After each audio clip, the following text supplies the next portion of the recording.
Hello everyone, my name is Jacob and I am currently sitting in my living room uh, with two books that I'm in the middle of right now because I want to film a little reading vlog, my first reading vlog. I'll probably be calling this like post-Halloween spooky reading, but it is actually Halloween when I'm filming this.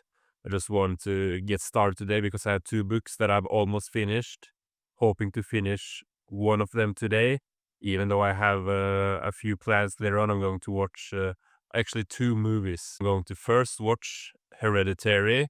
They're having a rerun of it at a theater not nearby. It's actually like a half an hour to get there, but it's one of my favorite horror movies, so I really want to go and check it out in the cinemas. I've only seen it on my TV at home, and it was scary, it was sad.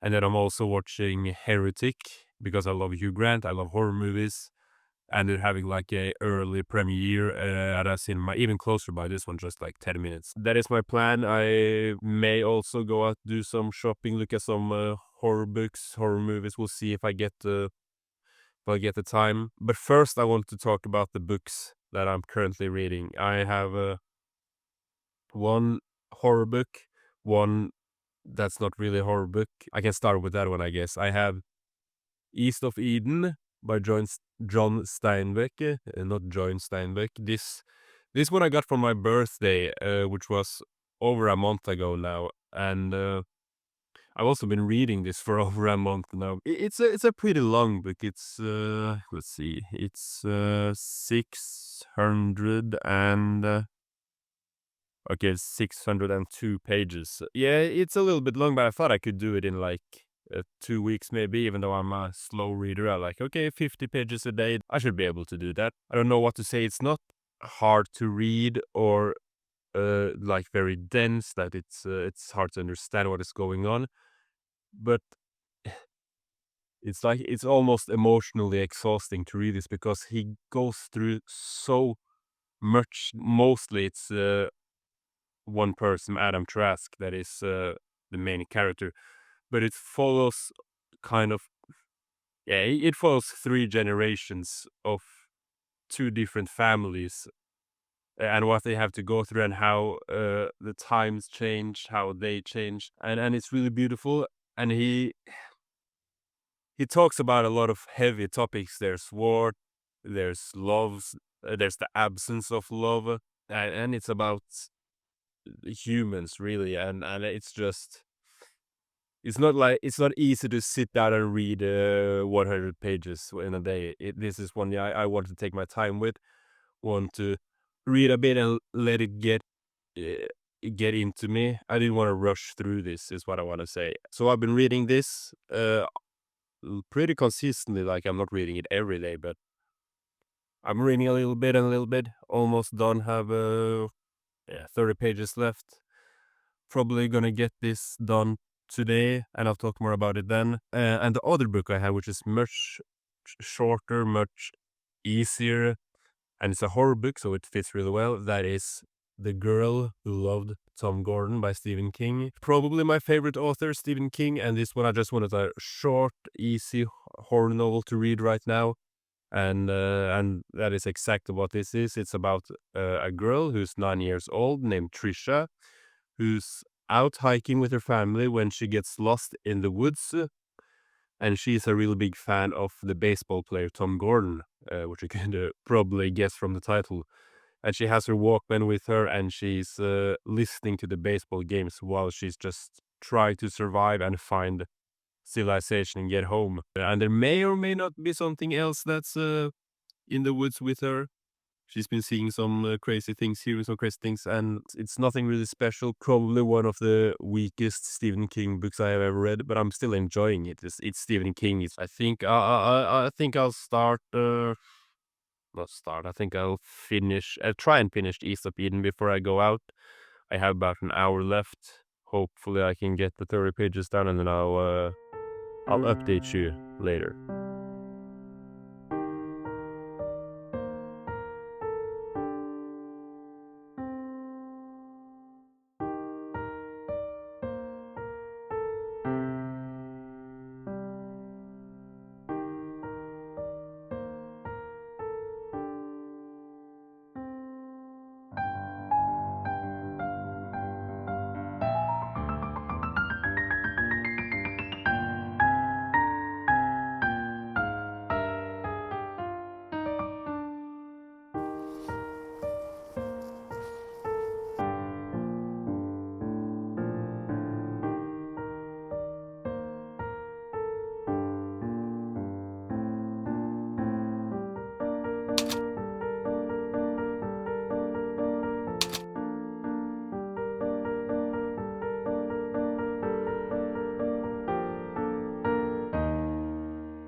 back from a little Halloween trip, and I just finished East of Eden.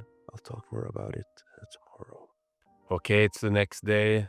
Before I talk about the book and the movies, I just have to say that it's very weird talking to a camera. I'm not used to it at all, and especially talking in English. I consume a lot of English content. Almost all the books I read are in English, the movies, TV series, but speaking English, I almost never do. So, just bear with me. It's not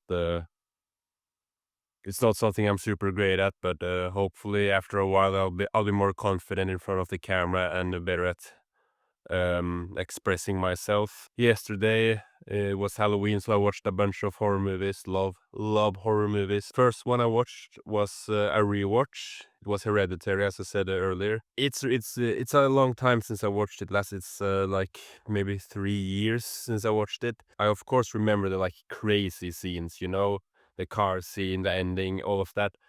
But a lot of the in between I had forgotten, and it's such a feel bad movie. It's really not something you watch just to have fun or like, oh, let's watch a fun horror movie. No, no, no. This is just sad all the way through. But then I watched Heretic, the new one with Hugh Grant. I love Hugh Grant. He was so good in that movie. I loved it.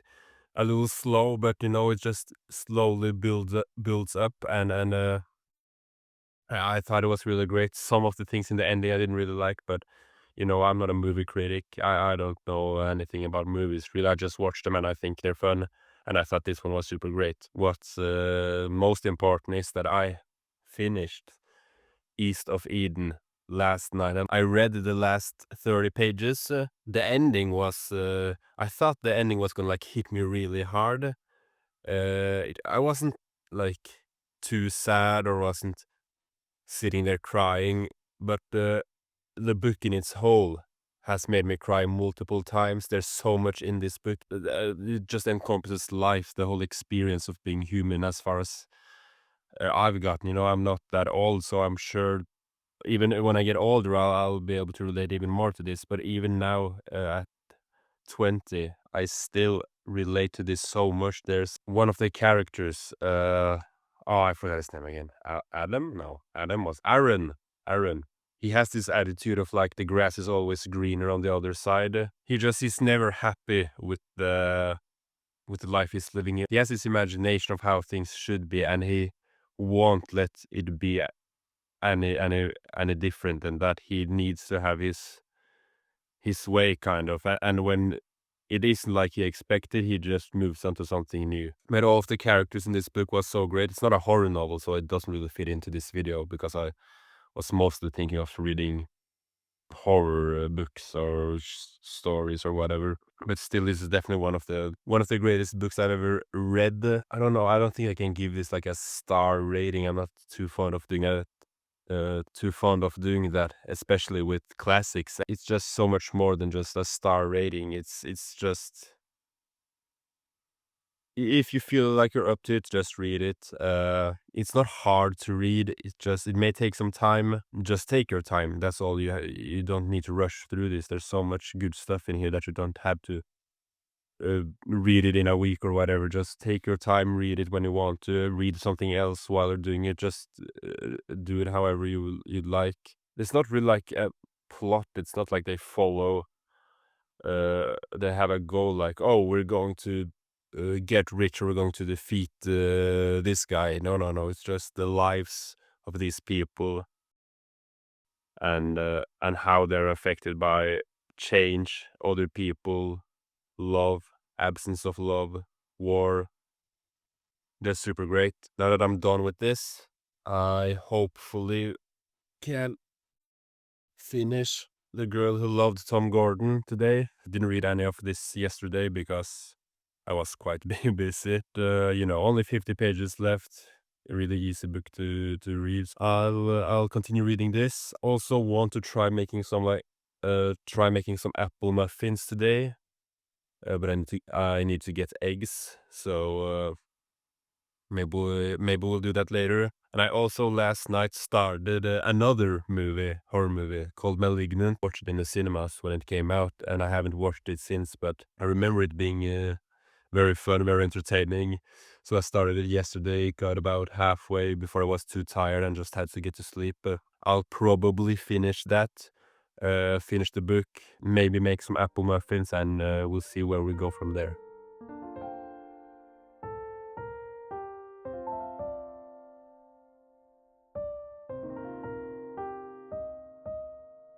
Thought she had already told you.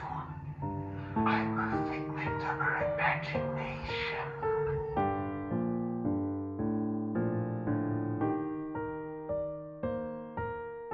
Mm.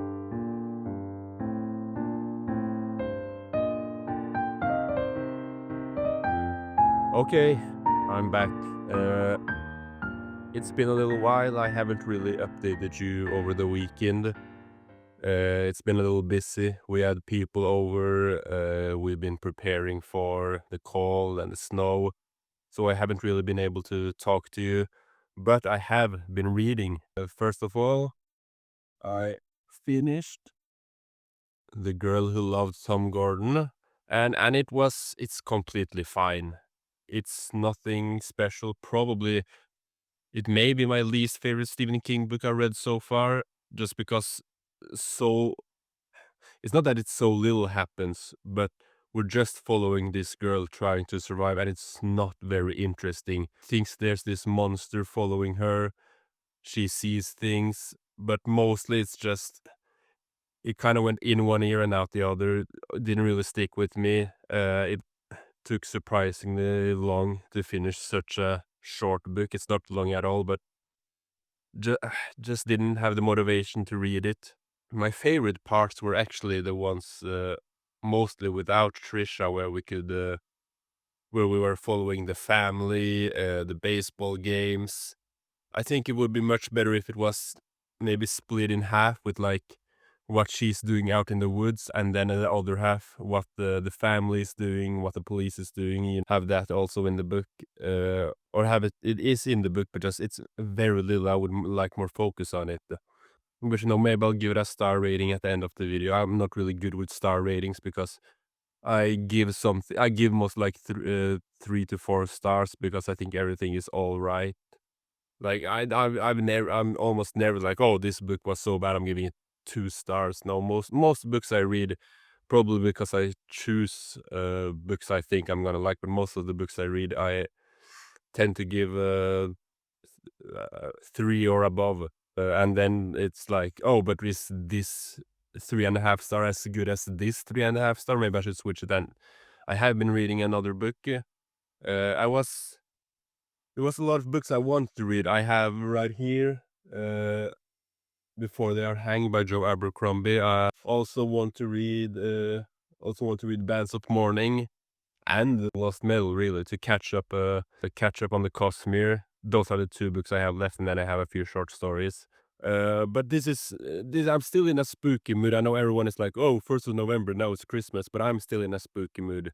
So I went ahead and started and read quite a bit of Paul Tremblay's A Head Full of Ghosts. Read what is it called? The Cabinet? No, yeah, Cabin at the End of the World. I don't have it here. It's not in this house. I read that. I liked it. It was a little bit slow at parts, maybe not dragged out, but just wasn't too much happening. Everything's happening in one location mostly, so I get that it's hard to keep the pacing and momentum up. But this one, on the other hand, this one's super great. I'm flying through it. I'm on page 222. I'm over halfway. It's just so good. It's really a phenomenal haunted house. Not haunted house, it's a possession story, really. And it follows a lot of the tropes. It has a lot of the same scenes that you would be expecting, possessed girl talking really, what should I say, inappropriate, and knowing things she shouldn't know. And I don't want to spoil too much, but there is also the question of how much of this is real, how much of it is fake, how much is misremembered, how much was changed, because the story is about a family of 4, mother, father, uh, what was her name? Marjorie. I don't really know how to pronounce her name, but that's the big sister. They believe she's possessed.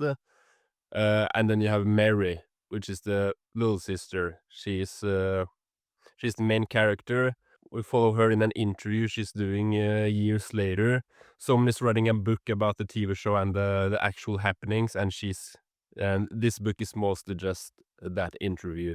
I don't want to spoil too much. It's kind of hard talking about this without spoiling because there's a lot of interesting things happening. What can I say and what can't I say?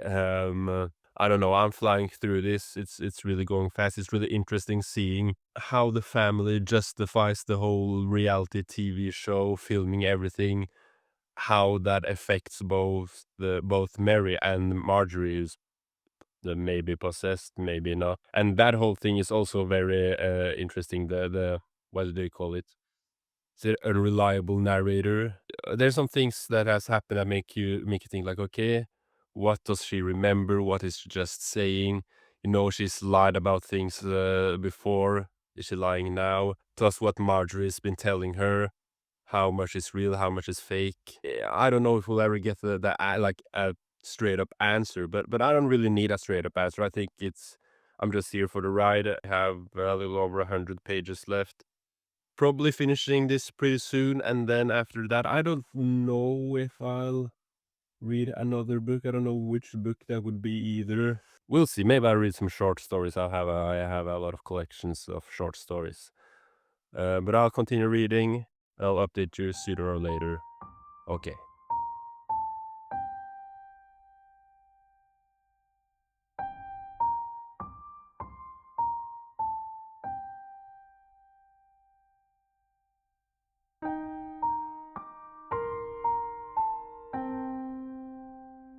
I've been reading A Head Full of Ghosts. Have about 30 pages left. And this book, it is something else. It went in a direction I was not expecting, but I am loving this. It's so much more than you first think it will be. When I first started reading this, I thought it was going to be a pretty standard ghost story or possession story.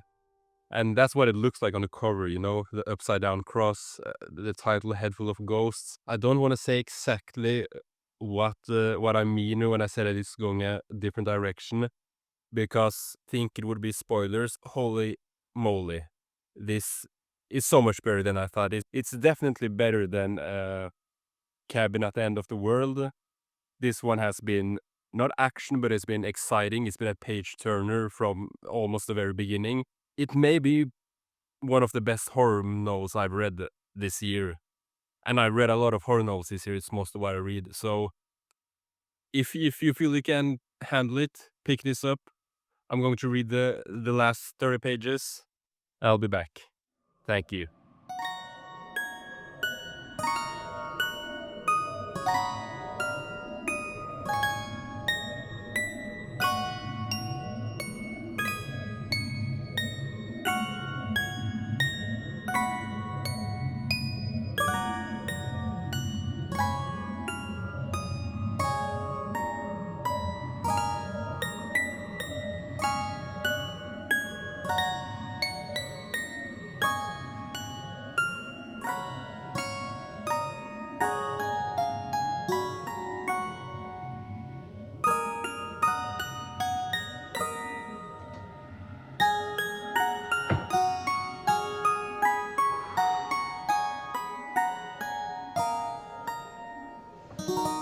Okay.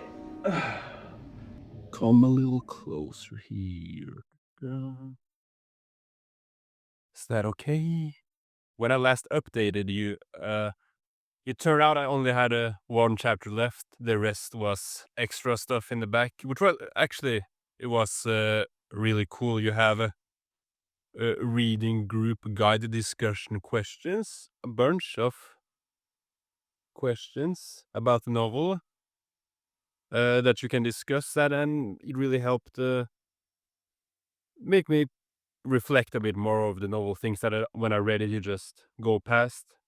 But I read all the questions, and it made you think about some of the things that happen in the novel. He also has notes on every chapter, very fun to read, very interesting. An essay which was released in some magazine. I don't remember which. He says it in the book, where he talks about horror and its connection to politics. And then he has a list of recommendations of possession stories. I thought that was very cool. I want more books to have extra content in the back. I know you have like introductions and afterwards, but this was very fun to read, and it gives another perspective on the story. This novel, it was super creepy, but mostly the scenes the scenes that hit me the hardest were just so the uncomfortable scenes between this family, this dysfunctional family, right? He says that, let me find the quote actually, because I really love the quote. Yeah, he says that the thesis sentence for this novel was, "What does that say about you or anyone else that my sister's nationally televised psychotic break and descent into schizophrenia wasn't horrific enough?" This novel is about a lot of things, but that is one of the main things, probably the things that comes across most effectively. This reality program comes in and puts more stress and where makes the situation for this family worse than it already is. When is it enough? When can we stop wanting it to be scarier or sadder or funnier or more entertaining, you know? When how much do we have to offer just for entertainment? If you feel up to it, grab this book, read it, tell me what you think. I definitely recommend this. I don't think I'll be reading another novel this video. I'm thinking of reading a few H.P. Lovecraft short stories. I want to read The Color Out of Space, and then I want to watch the movie. So I'll probably read a few short stories, then I'll come back to you. Okay, everyone. I said I was going to read some H.P. Lovecraft stories, but I ended up reading something else because yesterday I acquired a new book, Penny Dreadful's Sensational Tales of Terror. This is a collection, beautiful collection. Look at that, with the candle burning. It's a collection of horror stories, some very popular, some I have never heard of. But you know, you have all of Frankenstein, the 1818 text, and you have Pete and the Pendulum by Edgar Allan Poe. You have Dr. Jekyll and Mr. Hyde, which I can't wait to read. I've been wanting to read that for so long. And you have one from Bram Stoker, The Duelists, or The Death Doom of the Doubleborn. And at the very end here, we have The String of Pearls, or Sweeney Todd, the Demon Barber of Fleet Street. Look at that. Look at this. Look at this. Sprayed edges. You even get this little flap right here. I love it. And look at the back too. Woo! That's nice. So I read 2 stories last night. I read The Adventures of the German Student by Washington Irving and The Werewolf, A Legend of the Limousine. The Adventure of the German Student, which was the first one I read, quite short, only 5 pages long. It's just a classic ghost story. I love it. It's exactly what I want from these collections. It's scary, it has the atmosphere, and the language in the old stories are just so beautiful. So I really enjoyed that. And then I read The Werewolf, A Legend of the Limousine, which was a little longer, only like 13 pages, but you know, the pages are quite filled with text, so it takes a little longer than I normally know. I really enjoyed that one too.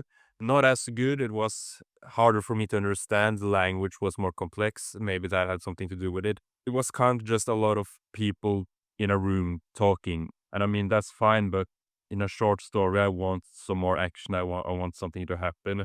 But I did like the ending. It had a twist ending, even though it's just 13 pages long. I actually didn't see the ending coming. While I'm talking about the new books, I can show you my father got me 2 books used, so I'll just go grab them. Both of these are in Norwegian, so I don't know exactly what the titles are.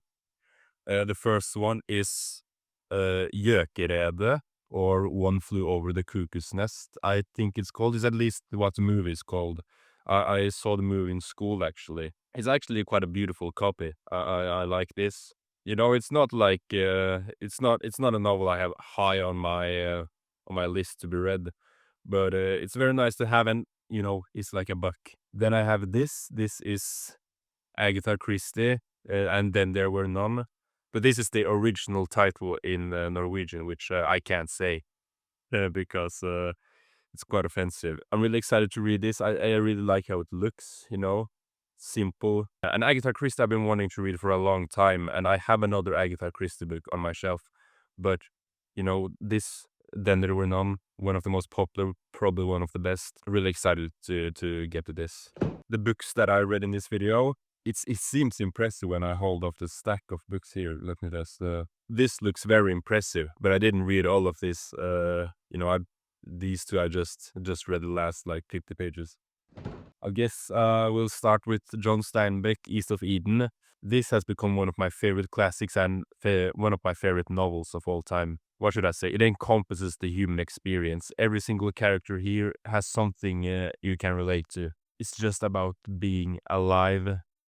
And even though it was published in the 50s or 60s, I think, it it's still so it still packs a punch. Most people are dealing with the same problems that the Steinbeck brings up in this book, and even the characters that are pretty evil in this novel, you can still relate to parts of it. There's this one character, she's really, really evil, but still she's talking about how she's afraid that she's missing something that everyone else has. Maybe it's empathy, maybe it's kindness, or whatever it is. But that's something I can feel too. You know, that everyone else has something, and you just skipped me. I don't have it. But that's just one example of a book filled with emotion, filled with story, filled with great characters. Some of the best characters I've ever read. Pick this up.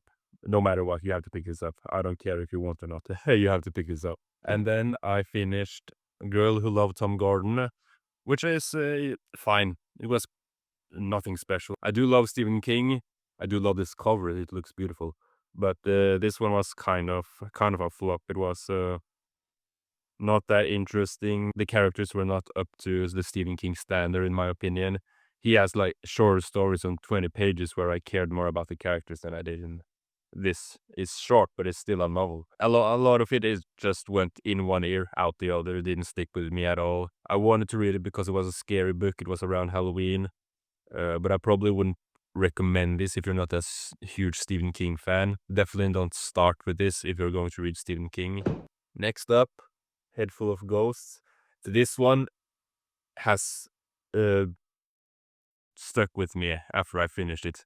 Some novels you read and then, okay, I read it, that's done. No, this has, I think of this daily. When I finish it, I don't think I explained my thoughts well enough, because it's about a dysfunctional family. And it's about this teenager who's just misunderstood, who just needs help. She's not well.